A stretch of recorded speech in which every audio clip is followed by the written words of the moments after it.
There are many important things we have to learn. We have to be clean and polite when we cough, sneeze, or pick our nose. Sometimes we have to sneeze or cough. It's not polite to sneeze or cough around other people. When we cough, we should cover our mouth so we don't cough on other people and spread our germs.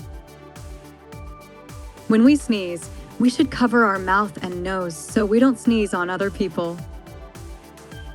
After we cough or sneeze, we should wipe our face if it gets messy and yucky.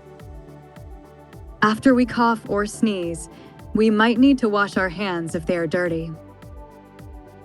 If we have a tissue, we should sneeze into the tissue. We also use a tissue to wipe our nose if it is dripping and yucky. We always have to throw the tissue away when we're done. If we have to pick our nose, we should wrap a tissue around our finger and pick our nose using the tissue, and then throw the tissue away. Always use a tissue to pick your nose. We should always be polite and stay clean if we cough, sneeze, or pick our nose.